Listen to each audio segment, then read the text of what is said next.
seguinte, antes de começar a correção dos exercícios, quero fazer uma breve revisão das coisas mais importantes que nós falamos na primeira aula sobre a física, que é nova para vocês, verdade. Lembrando que, embora o primeiro papo seja eletrostática, logo depois a gente tem uma paradinha eletrostática e migramos para eletrodinâmica.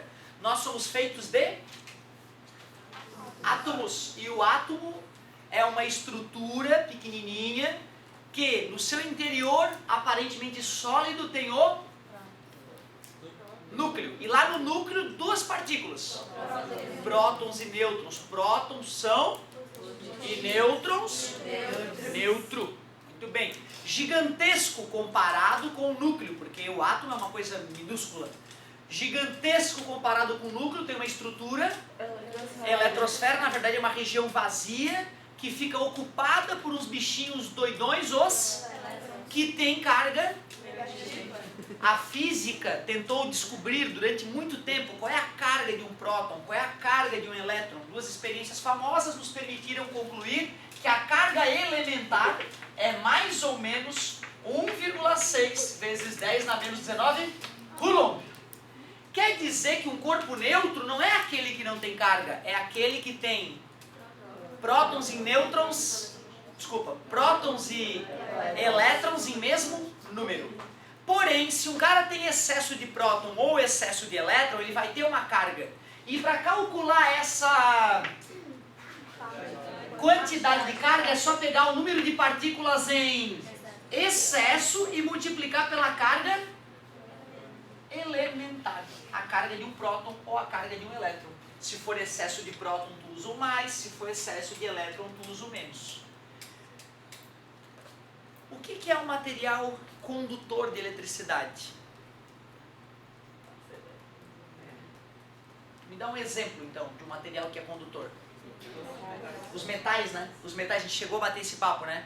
Material condutor é aquele que permite que a corrente elétrica, que as cargas elétricas se desloquem por dentro dele. Me dá um exemplo de material isolante. Borracha.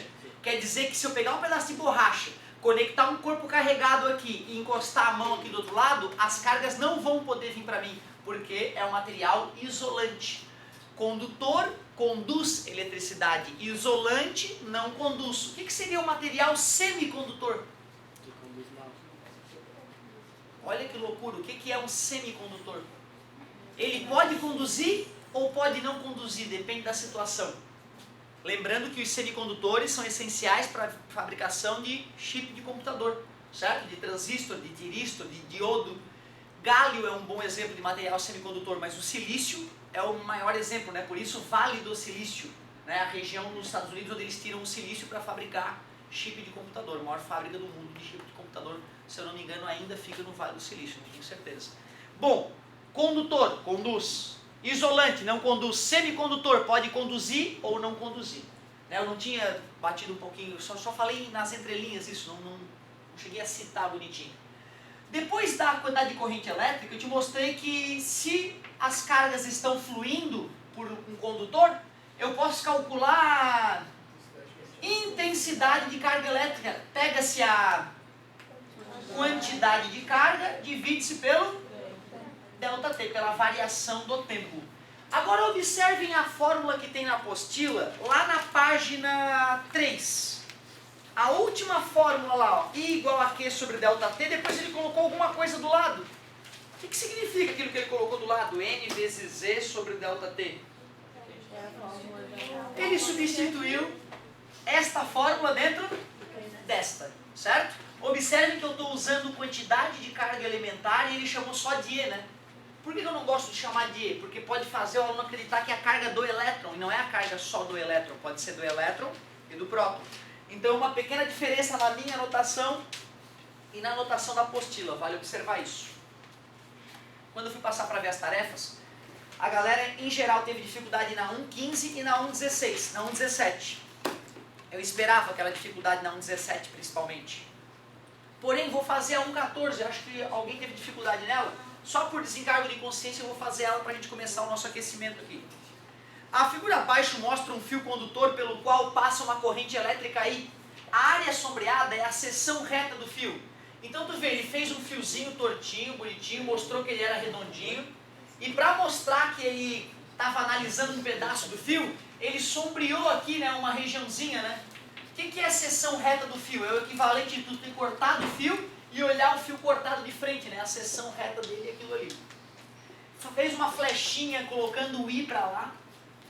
Essa flechinha com o I para lá é o sentido real ou convencional? É o convencional. A verdade verdadeira, os elétrons estão fluindo no sentido oposto. Olha que loucura. Como é que sabe disso? Se eu usar porque é para direita e para esquerda? Não, é porque quando os cientistas começaram a pensar em corrente elétrica, eles chutaram que as partículas que se mexiam no fio eram positivas. Depois, com a experiência de Rutherford e Bohr, nós descobrimos que quem tem mobilidade entre os átomos são os elétrons. Tá bom, mas como é que eu vou saber qual é qual? Pois é, não, que quando o cara desenha o I, é o convencional. Se ele tivesse feito isso aqui, ó, e chamado de E, aí eu saberia que é o real, porque ele está falando, os elétrons estão indo no sentido oposto. Mas se usou uma setinha e escreveu I, é sempre o sentido convencional, aquele que se convencionou o correto. A intensidade de corrente elétrica aí que passa pelo fio é 4 amperes. Anotem os dados, I igual a 4 amperes. Sabendo-se que o módulo da carga de um elétron é 1,6 vezes 10 na menos 19 coulomb, carga elementar, módulo, né? Módulo. A quantidade de elétrons que passará pela seção reta do fio em 8 segundos será ΔT igual a 8 segundos. Sinceramente, eu gosto que tu use as fórmulas que vão estar no formulário da UFSC. Aquela fórmula modificada lá que eu mostrei para vocês, aquela última fórmula, ela não vai estar no formulário da UFSC. Por isso que eu não gosto de usar ferramentas que tu não vai poder usar no dia do vestibular. Esse é o nosso formulário. Isso.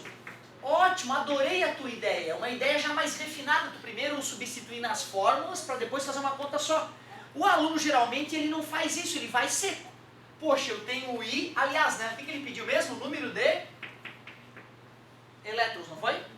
Número de elétrons. Já que ele quer o N, o normal é o aluno ir seco na fórmula que tem o N. Oba, ele quer o N, vou pegar a fórmula que tem o N. Aí ele se empolga, quer? Vou querer o N. Uhul! Carga elementar, sim! Que delícia! E aí ele, putz, não tem o quê?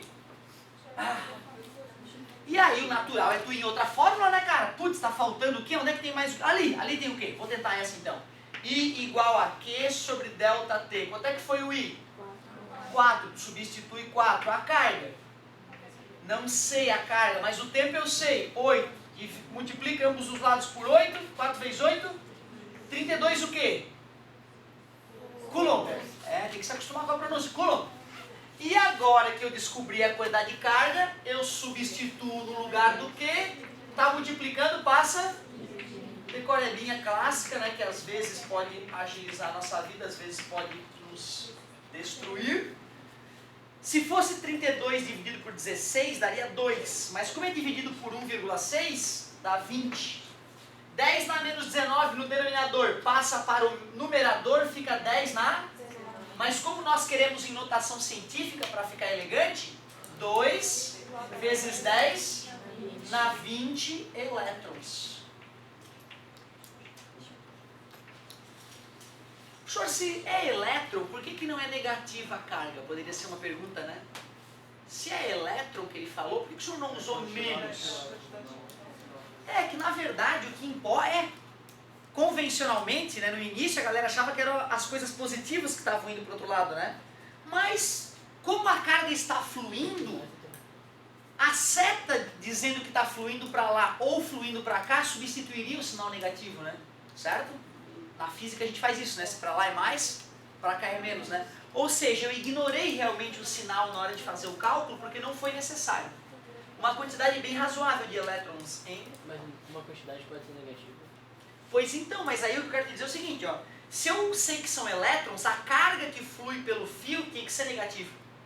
E aqui também seria negativo. Em menos com menos daria mais. Certo? Ou seja, eu ignorei o fato de a carga do elétron ser negativa porque não foi necessário nessa conta. Né?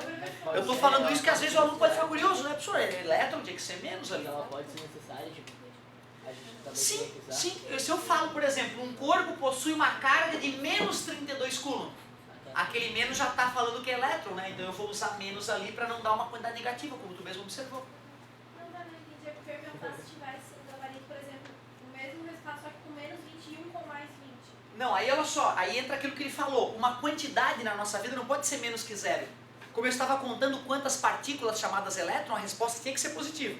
Eu só usaria o menos aqui se eu tivesse com a carga negativa aqui, né? Para o menos com menos dá mais e fazer sentido a resposta, certo? Então, a questãozinha ali foi mais para um aquecimento. Na verdade, a gente usou as duas fórmulas aprendidas na aula passada, né? Intensidade de carga e quantidade de carga. Anotar os dados é importante, não se esqueçam. Aqui foram os nossos dados. Mas a coisa começa a ficar mais gostosa na 1.15 ali, vamos ver. Tô tão feliz, cara. Cara, a partir de hoje as aulas vão muito mais rápido para a internet. Às vezes a gente fica procurando cabelo em ovo, uma coisa triste, né? Eu tava agoniado até hoje, né? Como é que eu vou resolver essa porcaria que eu demoro para converter a aula para depois jogar na internet? E aí hoje na hora do recreio tive uma sacada, uma coisa meio óbvia, assim, a solução já estava pronta há anos, eu nunca tinha enxergado. E a partir de hoje, então, as aulas vão começar a ir para a internet muito mais rápida. Essas aqui mesmo, de agora, eu vou chegar no computador, puf, vai começar a cair na internet já. Então, algumas horas depois, hoje à noitinha, muito antes, aliás, hoje umas 6, 7 da tarde, as aulinhas já vão estar lá. Certo? Então, estou tão feliz, cara, estou tão aliviado. Como a vida é bela.